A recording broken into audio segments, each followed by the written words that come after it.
Wow, this backdrop actually looks kind of cool, guys. So, hello, this is going to be the start of the video. I can't believe I'm actually making this video. I know I've been planning this a while, but the fact that I'm actually making this video is honestly insane, because even though I was so excited for this trip, I didn't feel comfortable about it. I didn't feel like positive about it, I guess I would say. If you didn't know, the last time I tried to go on a road trip before summer, when I was going from BC to Alberta, I had this huge plan of everything that I was going to do, and then we actually got into an accident. A semi-truck hit our van and it was devastating. Basically everything that we owned, no, not basically, everything that we owned was in that van, and we got into the accident. Everything just got so messed up. It was really, honestly, very traumatic. We handled it pretty well. I feel like we were strong. I didn't let it get to me too much. However, it was super traumatic, and the fact that it was all of our stuff got wrecked and our plans obviously got wrecked, and we use the word cruel, that's how it felt, because we were so excited, and then it all got ripped away from us very quickly. However, now we are on our next trip. So then the plan was, well, this was not really the plan. We kind of just have winged it the whole time. Stefan has been fixing the van all summer, as you might have seen. He's been doing so much work because we had so much damage. Luckily there was nothing mechanically wrong from the crash. Beavis handled the crash like a champ, and the main things was just the damage to the RV part, the structure of the RV, all the wood and all that, everything got kind of pushed over, so it took a lot of effort to pull everything back. And then when we got where we got hit on the side, that was a lot of work to push that back out and stabilize that again. So that's why we changed the whole kitchen, because that was where the kitchen was, and that just got absolutely destroyed. And then along the way we've had some other issues come up, like broken fuel pump, and just little things that come up because it's a super old van. It makes sense that we will have issues with the van. It's an old van. However, it's the combination of the old van plus being in an accident. There's just been so much that's happened. So as the summer's gone on, we felt more confident that the van can handle a trip, because it's been driving all summer and we've done some little mini camping trips and whatever. So the plan was that we would spend the next month and a bit traveling in the van. The original plan was that we were going to go to Waterton in it, but that's a lot of kilometers, a lot of kilometers. So we realized that's not really the right move for Beavis. What we decided instead was that we were going to try and make it down to Glacier National Park, and then hopefully down to Yellowstone, and then kind of back around through Washington and then back up to BC, because obviously that's where we're originally from, BC, and that's where we'll sell the car, and that's where we're going to go home. So this whole last few weeks I have been planning a trip, but not planning like I normally would. Normally I would be booking places like I did for our last one. I booked everything every day. Everything fell apart. So this time I'm just taking it kind of I have a rough plan, and then it's kind of day by day we're booking things and making plans, because we don't know how far Beavis is going to get if something ends up happening. There's so many flies in here. There's for some reason just so many flies at the moment, and I've not dealt with any flies in Canada, and now there's just flies everywhere. So that's confusing. I mean, I'm in America now, but why I hate flies so much. This is gonna be hopefully the start of the video. Obviously I've been explaining the trip. I have not been filming too much, to be honest. I've been filming a lot of short form content, which is a little easier when you're in a hurry, so I will try and throw some of that together. And yeah, I'm going to try and hopefully show you a bit of life on the road as much as I can, because I think now that's really cool content, and definitely different content than I usually post. So that's sort of the plan. I'm going to show you some clips now of just our first couple of days, I guess, of being on our trip. But so far I'm on day 4 of being on the road. Yes, that's right. I'm on the road. I have no house. I have no job. I have no nothing other than this very old van and Stefan, thank God.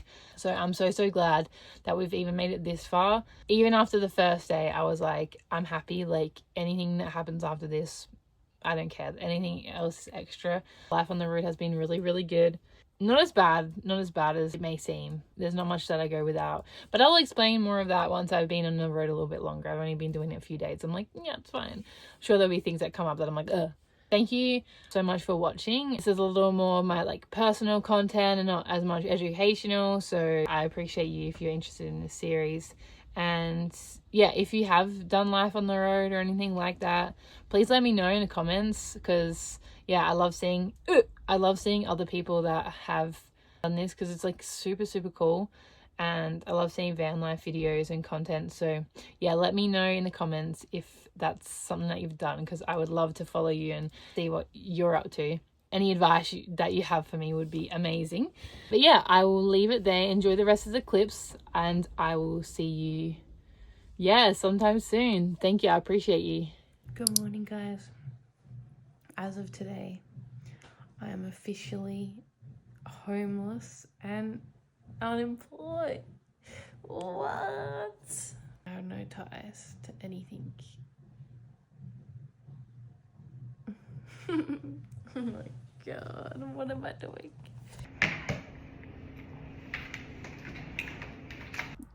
Okay, road trip update. We have officially landed. We've officially got to... I'm so tired, I'm sorry. I've had a long day. Let me tell you about it. So we are in Fort McLeod. We drove from Kananaskis. The plan was we're going down to Waterton, but I didn't know like if we wanted to do that much driving in one day. So Fort McLeod was like a nice in between. We organized a harvest host for tonight, which is awesome because we really wanted to do harvest host at the start of summer when we were going on our trip, but then we obviously got into an accident and we never ever got to do harvest host. So this is our first one. We're staying at somebody's farm. They've been very accommodating, very nice. They have little chickens walking around. We just went for a big walk around the town, and now as you can see, I'm like just so tired. So we're going to just chill out, and then tomorrow head to Waterton. We did like I think between 200 and 300 kilometers total. It was a little scary when we first took off because we've literally got everything we own into the car now. So like we have no home basically. This car is our home, and this car is like not a very reliable home. So it was very scary. And then when we took off, like, look at the animals? Yeah. One sec. When we took off, 10 minutes in, we actually like the car kind of stalled, and we're like, oh my god, like no. Then it was okay, and then when we got to near Fort McLeod, we saw the solar panels was flashing, and for some reason the cord that goes from the solar to our battery like melted. Guys, our solar cord melted into our battery, which is like not ideal, but we have a backup. So luckily the solar still works, the battery still works, but we have to like connect it a different way now. But it's just like, why? Like why? I don't know.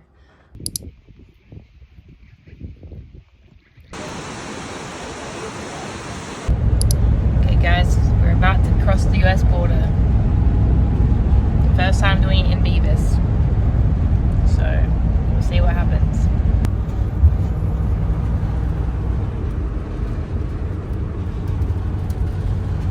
We do need to update YouTube. What do you got to say for yourself? I don't know.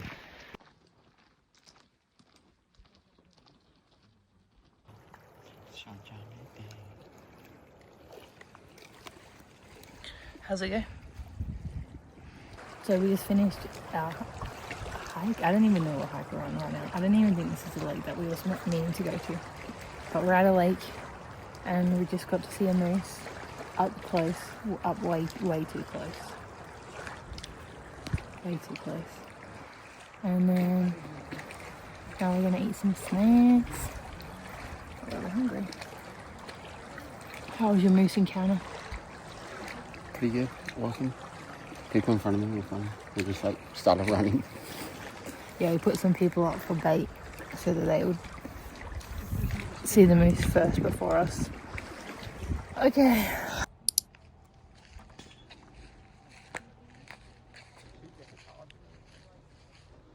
Is it?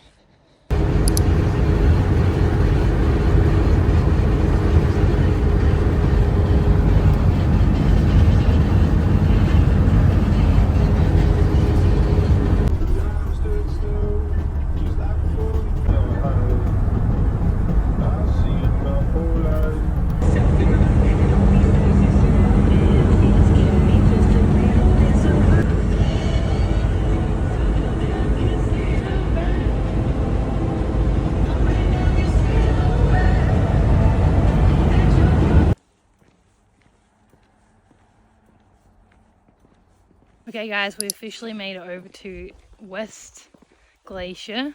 It's quite the drive. Then we just strolled around the village for a little bit. We had a little slice of pizza because Stefan got a $20 tip at Chickpea in winter, so we used that. Now we're just going to go for a little walk, aren't we, Stefan? Yeah. She bought a hat. Yeah, we bought a hat. I'm not wearing it right now because I got my little pigtails, but we bought a little sticker, a little patch. And then now we're just going for a little hike. And tonight we're actually going to be staying at another Harvest Host, which is exciting. We're going to be staying at a winery. And tomorrow we are going to explore more of West Glacier, but it's a little complicated. I'll explain another time, but we're going to kind of see what happens. But yeah, the van was a little rough this morning, but doing much better now. And yeah, we made it. 100 and something miles to 160 kilometers we done today. 100 miles. You know that we're 25% into our trip. Yeah. In distance wise, so we've done a lot of driving over the last couple of days. Vans. Day 4 on the road. 23% of our journey done in terms of miles, roughly. Miles again? Why am I doing that? I'm in America now. I forgot how much alcohol was in the stores in America, because that's not a thing really in Canada. Maybe a little bit or not really. I don't even know. Not really. Obviously, Australia, no. But then here, every grocery store you go to, there's like at least an aisle of alcohol. It's actually crazy. Yeah, they don't like And separate from like a liquor store to it's all in one. And there's a lot of singular cans too. And then you saw pokies. Oh yeah, we went to, when we stopped, actually as we drove through like a reservation. They had a casino on there and I had to go to the bathroom, and I saw a bunch of pokies, and it was so weird because I haven't seen pokies or heard them in like almost a year, so that was weird. Part of me was like, oh, I'd love to play them, but I didn't want to waste my money. But yeah, they don't have pokies in Canada, only in casinos, and obviously we don't really go to the casino, so yeah, very different to Australia. Oh, my arm's sore.